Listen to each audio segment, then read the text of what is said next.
It's fine. Okay, a little bit about ourselves. My name is Denise Kennard. I'm so happy to be here. I'm also an ASU alum. I graduated way back when. I'm not going to say the year.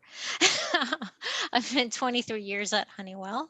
A little bit of vast experience. I've worked on platforms from just lab mechanical design, instrumentation engineering, performance engineering on the Chinook.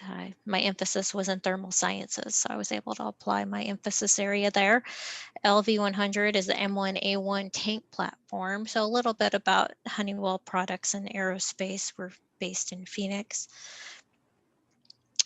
I was a collegiate member of SWE as well as a professional member of SWE, and we're going into doing some career fair recruiting and virtual events at the WE20 in the coming weeks. So my biggest inspiration was my dad, who was also a mechanical engineer. I graduated in mechanical, moved out here from New Jersey to Arizona and graduated at ASU and went on to Embry-Riddle for my master's.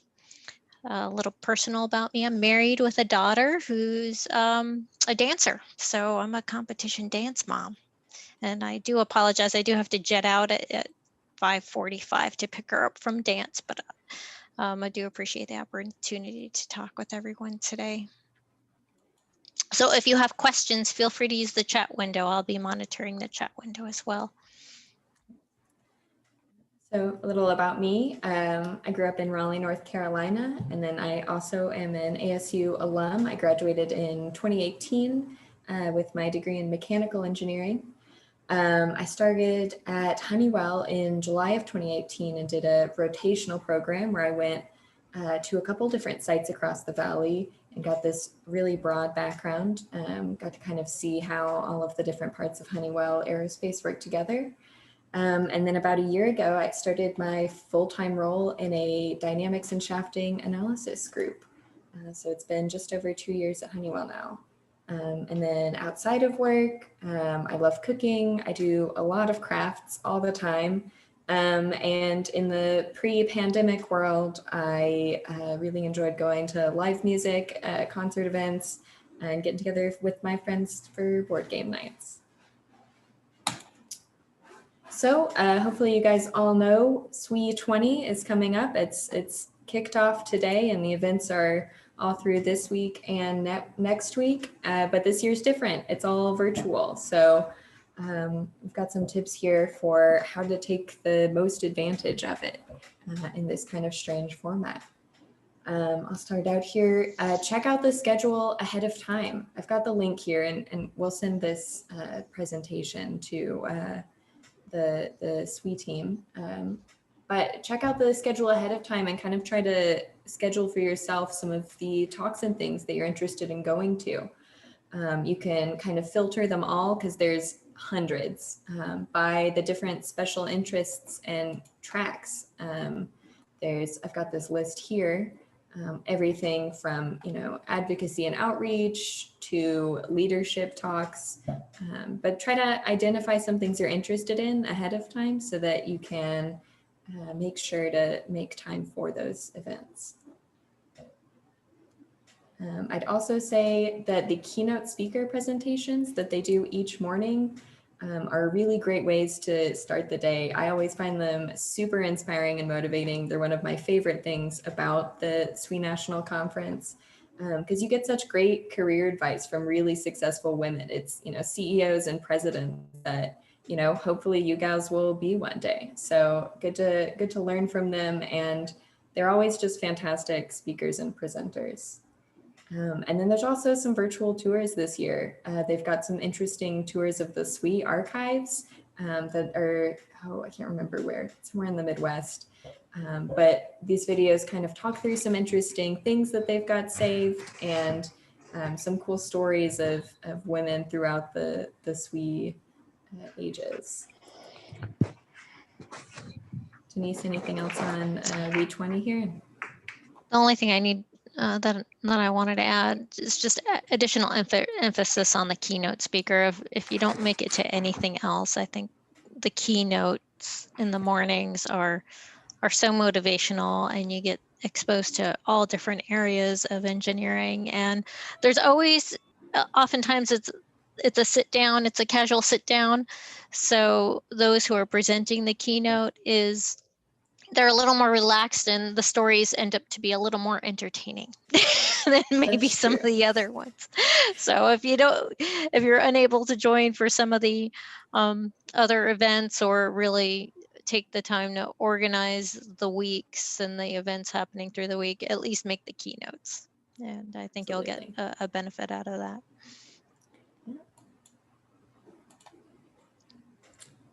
Okay, so typically in the fall, we do come over to ASU and present a what not to wear event in previous years. So we put it all on one slide. So a key thing, even if it's a virtual event, you want to dress for success, maybe not interview attire, but just daily functioning, dress for success, get up, get dressed, just it just presents and portrays, you're able to portray that confidence even in a verbal form. If it's an interview, it's still an interview. So highly recommend, dressing in interview attire. It gives you that extra boost of confidence. And 3 examples of question, based on the questions we fielded in previous years and previous semesters about, it's okay to ask questions when you're offered an on-site interview. Ask what going to entail, where you're going to be going, if it's a plant visit. So we included a picture here on, slacks and closed-toe shoes would be appropriate because you don't know if you're going to go into a steel-toed area. Another, just if it's a general office HR type or panel interview, even if it's a virtual interview, the nice colored dress, modest dress would be appropriate. And then including a statement piece, like in the lower picture, her skirt's very much a statement piece. So I got to disclose that the permission to use these pictures were given to me. What I do is when we're at the event, I like to ask folks and troll for pictures of good examples for this presentation. So they are real people, they are real students and real candidates for jobs. Now, how Honeywell will be conducting things, everything's going to be a virtual event. So we included a link here to do some pre-registration to the Honeywell booth to make it easier for you.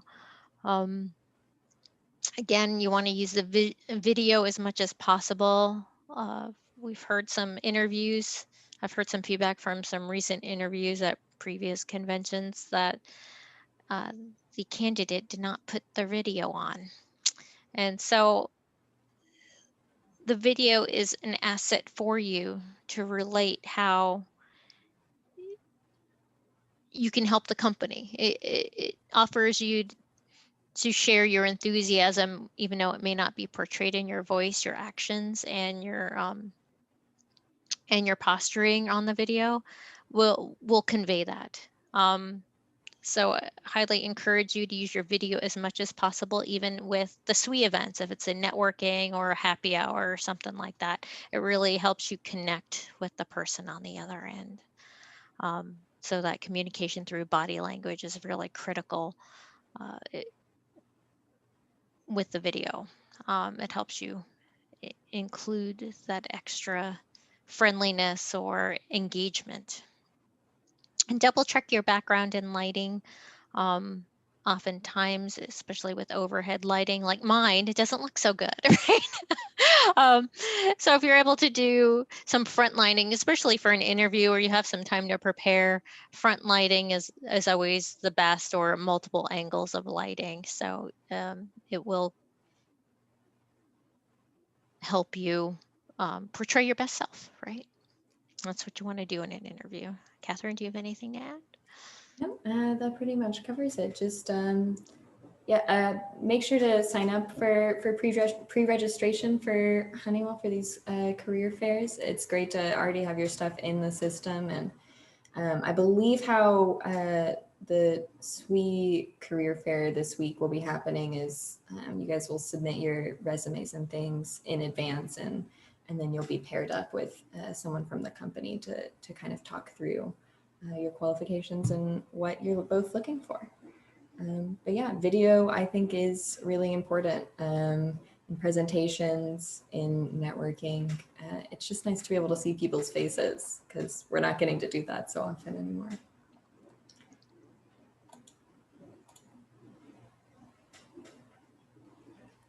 So going into networking a little bit, it can be hard to do in this kind of virtual format. All of the normal, happy hours and events have been moved online. So here's some tips about how to take advantage of that and do it best. So don't be afraid to reach out. One thing I included here is a TED Talk. It's not necessarily Honeywell sanctioned. It's one of my best ones. It's entertaining. It's only 11 minutes, so I encourage you to really go there and check it out. Again, it's only 11 minutes, but the key takeaways are everyone you meet, knows something you don't. You can approach every conversation like that. And that's a quote from Bill Nye. It's one of my favorites. Um, you never know what part of the world you're going to be exposed to, what culture, what story that you may be able to take away from that conversation. As engineers, we tend to go into the weeds and details. So you could always keep it high level, and this actually helps you with executive talks. Your elevator speech, keep out of the weeds. One of the most important trainings that I've taken at Honeywell is with the point, you're in an elevator with your VP, and he asks you about a project, what do you want to tell him? You have 30 seconds between it goes from floor to floor. What are you going to tell him? Well, you're not going to go into the weeds and the nitty gritty about how much negative slack you have on a program and why. You're just going to give him the very high level in that 30 seconds before he goes out to lunch, right? Or he meets another business partner, or she, right? So you want to stay out of the weeds if you can and practice that. That's a really good skill, especially for interviews, to get to the point real quick, get to the results, how you execute it, etc. Stephen Covey, and from another training that I've taken, most of us don't listen with the intent to listen. We listen with the intent to reply. So the emphasis here is on listening, and don't be so quick, just be patient. And then when you have something to say, you can go ahead and internalize what was being said and then offer a response if it's needed, as oftentimes a response isn't needed, right? Just intent with listening. And then go out and talk to people. There's no better thing, no no better way to do it than just doing it, right? Instead of studying it and thinking about it, just go out and do it. Everybody has nerves. It's understood. It's like public speaking, right?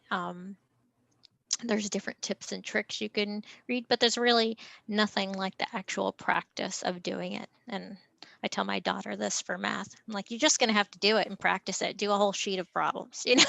We know that from being in engineering.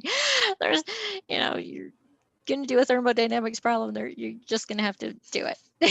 There's in fluid dynamics. You're just going to have to do a few of them and get it until you understand the problem and the theory behind it. And then listen to people and just be prepared to be amazed. Back to my first bullet. Everyone you meet will know.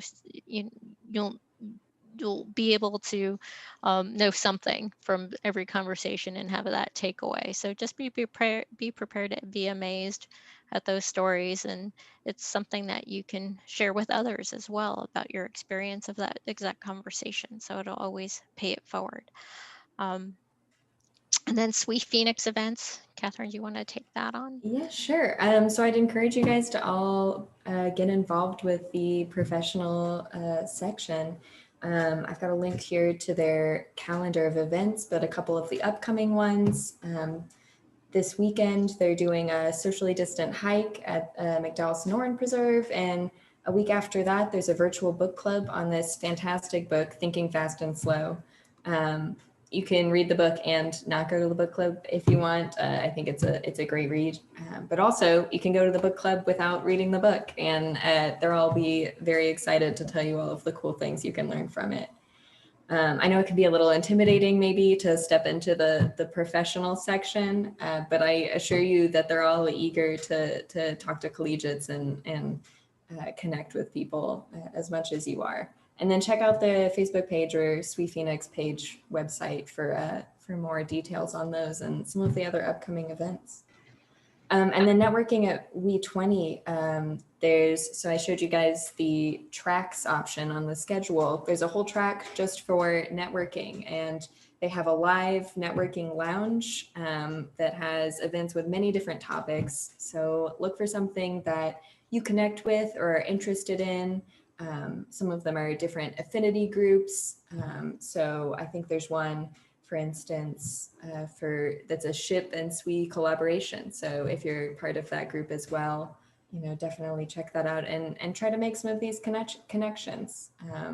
It's a big part of the national conference is the networking aspect. And so you're really going to have to try this year though, to get that fun sort of friend making and professional networking out of it. And then here we've got tips for day to day. We know you're all already living through this and have been through almost a whole semester of virtual school, but hopefully we've got some tips here you haven't heard of that might help you with finals and things as those approach. So Catherine and I were talking about what could we possibly include day to day, and then we were just talking about what we do personally. So I do Kanban. Not everybody in all engineering disciplines may know what Kanban is. Hopefully it's part of a core study. It's a very easy visual lean method to manage and improve your workflow. There's a picture to the right. Kanban means bulletin board. Just list to do, you're in progress, you're completed, and your parking lot. And the one thing I really like about this is you can see how much you're completing. Now I really warn about micromanaging. You don't want to put, send an email, attend a meeting or something like as nitty gritty, unless it's an important email or something that's ad hoc off the wall. That's usually out of the normal routine. So again, don't get buried in the weeds. Keep this as high level as you need to. It keeps you productive, but it's really fulfilling at the end of the day to see how many you can just. I like using sticky notes, and I didn't clean my background purposely because I knew the slide was coming, but I have a whole entertainment center wall cabinet with my Kanban. As I progress, if something new comes up, I stick it on. So I'm even able to use this at home. There's virtual apps you can use. It's very prevalent with doing software and sprints. There's different versions of Kanban for different disciplines. So I encourage you to check it out, see if it works for you. If you are visual, it may be a solution for you that you haven't tried before. Personally, I think if I get 3 to 5 things done a day, I call the day a success. I'm good. I've done it. Typically things get thrown in ad hoc throughout the day, and you're pulled into meetings and get different tasks. And personally, that happens too. So I do integrate my personal with my career Kanban. My personal doesn't have so much as a hard deadline as my professional does. So it's in a different notebook, but it does get utilized for sure. I've taken this and embraced it throughout my life, and it's really helped me out to keep things simple, right? Yeah, I always say if you find something that works, just apply it across the board. Mm-hmm. So what works for me is this Pomodoro technique, and honestly, I'm not sure where the name of it came from, but it's a theory of working for a certain amount of time and then taking a short break. So this website here, the Tomato Timer, can automatically time you. I think it's you do 25 minutes and then a 5-minute break, 25 minutes of working and then a 5-minute break, and you do that 3 times and then take a 10-minute break. So it really helps you focus in on one thing at a time and just really get something done, and then allow yourself a little bit of time to eat a snack or use the bathroom, but so that you're not getting so much tunnel vision. I think it helps me remain effective throughout the day because I'm allowing myself to take a breath in between tasks.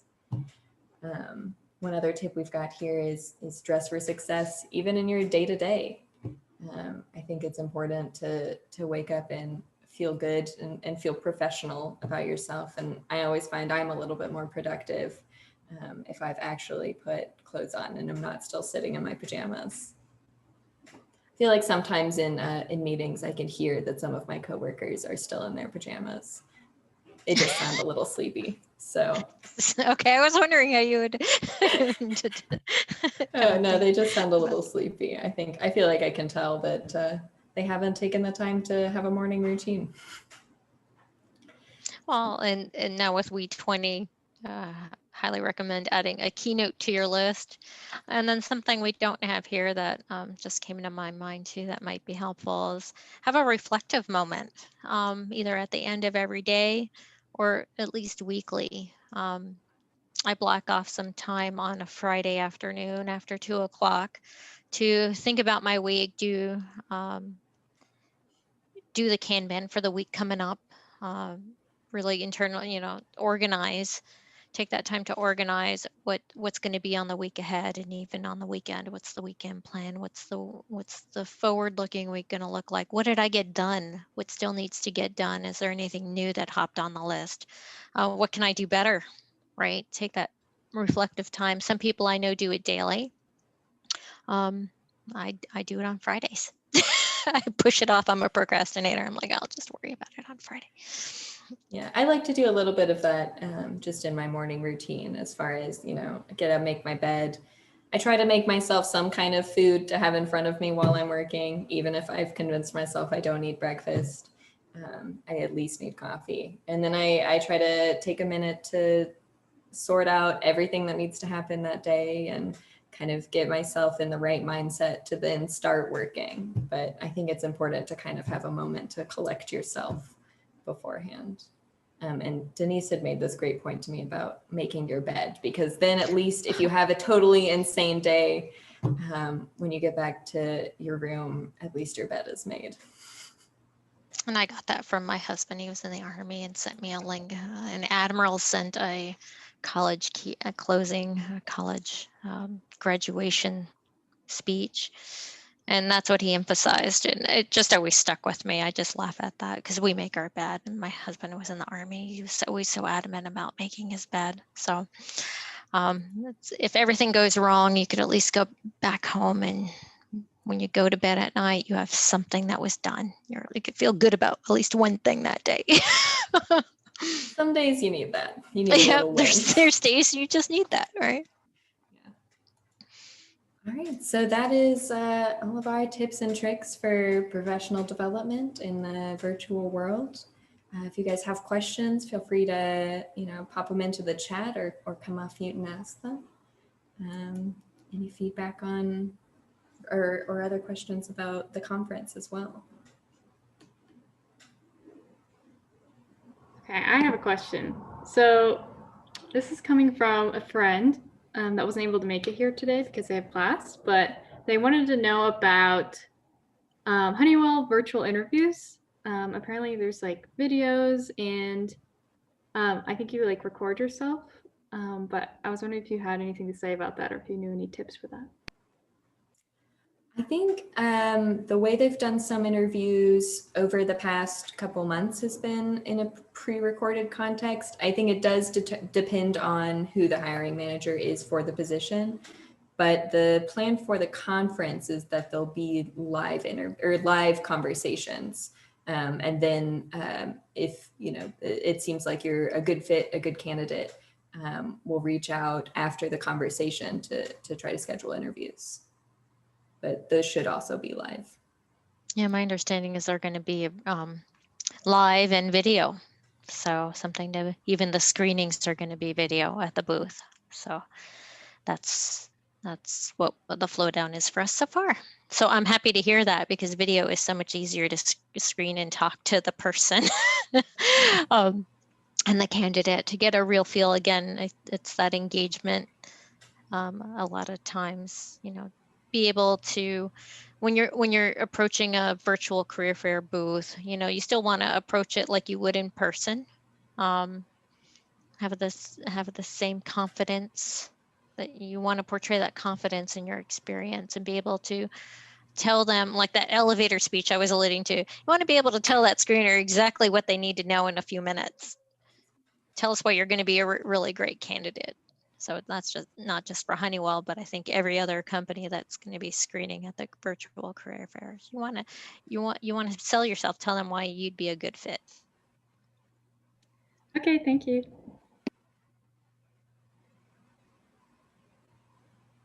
Any other questions?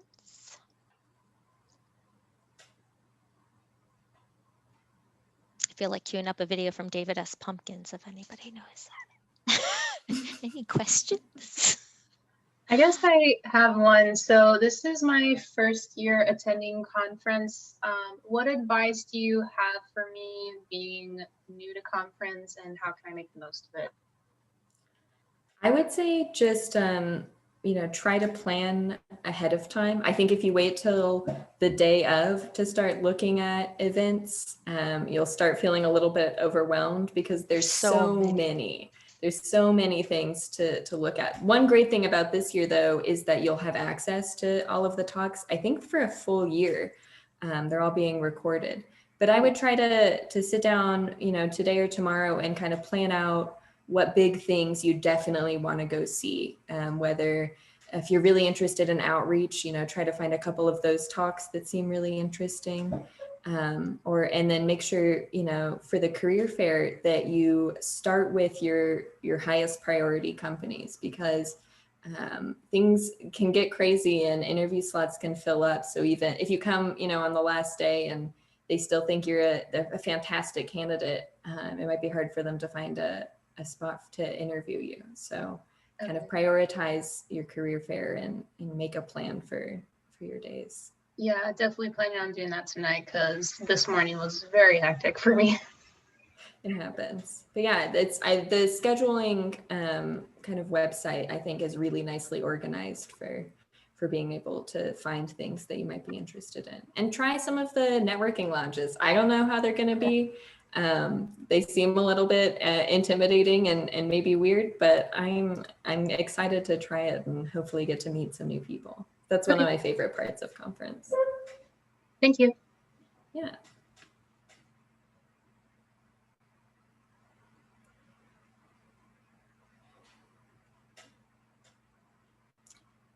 Anyone else? Got a quiet crew.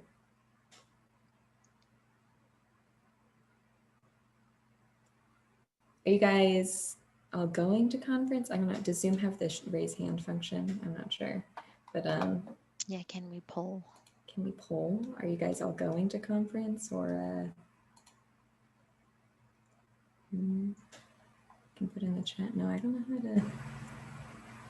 Can you guys clap or or something if you are going to conference? We can post on a message if you want. Oh yeah, the clapping's good. I think it's nice to see. Just trying to get a feel for where you guys are. Okay. Looks like quite a few of you. Ah, nice. Here we are. Somebody knows how to work these. I got you. Thanks. Okay. Well, even if you're not going this year, I would recommend trying to go at some point during your collegiate experience. Conference is so fun, and it's a great way to connect with other collegiates from all over and other professionals from all over. And I mean, even outside of the career fair, there's just so much fantastic content there. I've heard so many wonderful talks. One of my favorites last year was about mentoring and finding a mentor specifically as a young woman, how it can be, kind of challenging to either find a woman later in their engineering career. I've got wonderful Denise here, but not everybody has mentors that they can find that are women. And so sometimes navigating, a mentorship with an older man can be, something you've got to talk about in advance. But so topics like that sometimes you don't even think, you wouldn't even think that you want to learn more about. There's always something that I've gleaned from these talks, and there's always really fantastic presenters. What I enjoy is breaking out of the mold for mechanical engineering. I'm ingrained right now in project and program management and estimation and cost volume submittals. So I really love environmental and alternative energies as well. So that's something I don't necessarily get at Honeywell without searching really hard, and maybe in different SPG or other divisions of Honeywell. So I'm able to get some of that industry experience and networking elsewhere. Same thing with like drones, and I want to be a drone pilot. You know, what does it take to get certified? Well, that's a great conversation to have with somebody sitting at a table, or maybe in another type of networking environment, or even when you're waiting for a speaker to start. So you never know what you're going to be exposed to. It gives you that ability to really branch out and broaden your area of expertise. Yeah, there's lots of good technical talks as well, usually just interesting specifics of people's, you know, kind of day-to-day careers, which I think is really valuable as a college student to kind of get a feel for, you know, what a day in the life might feel like. And so we have a speaker that has a presentation coming up, Joan Farrell, for global teams. I forgot the exact name of her talk, but I highly recommend it if you're interested in global teams. And she works across her team is across all the continents for certain, for her project. And she talks about some tips and tricks and just working across time zones. It's very interesting. And then we have another one with Catherine Gao, isn't it, on transitions? Transition. Theirs is on making a big move, I think. Making a big move. For work or something. So, you know, Honeywell Aerospace is based in Phoenix, but if you're interested in other parts of Honeywell, they've got offices, you know, all over the world. And so that talk, though, is specifically about, you know, what it's like to start in a new place. And, you know, it's kind of scary and weird, but also really exciting. And they've got some tips and tricks for how to make the most of that.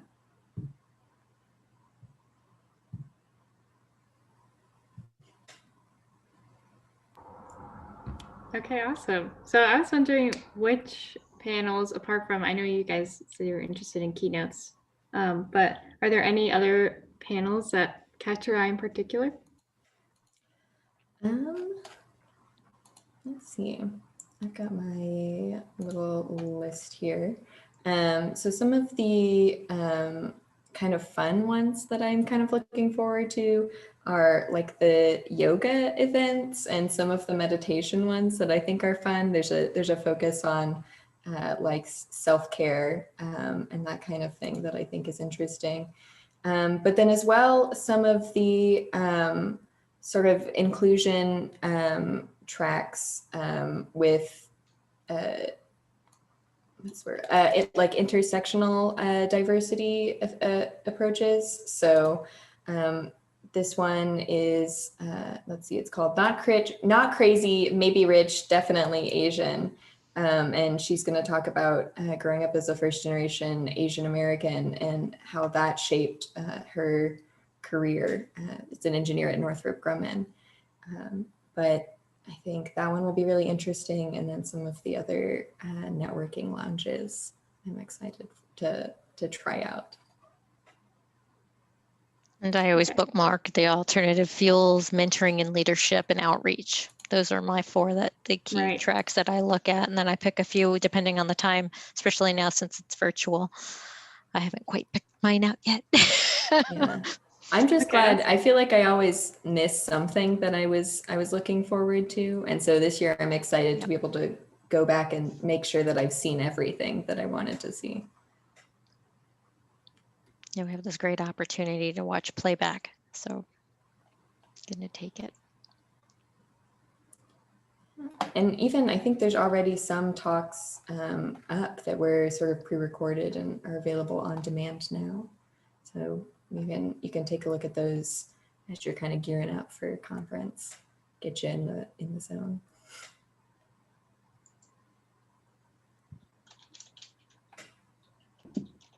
Awesome. Okay, well, thank you so much for the presentation and the answering some of our questions. Does anyone have any more questions as we're kind of wrapping up? I know, Denise, you said you have to leave at 45. Yes, thank you so much. Anytime we get back to normal, or we'll do this again another in another couple Hopefully. months, right? Yeah. Right. So we'll send our presentation over, I think, to you, Claire. Is that, Yes. Are you the pro dev email? Yes. Okay, so we'll send that over to you, and then guys, feel free to connect with me on LinkedIn. Reach out if you have any questions later on about Honeywell or the career fair or anything like that.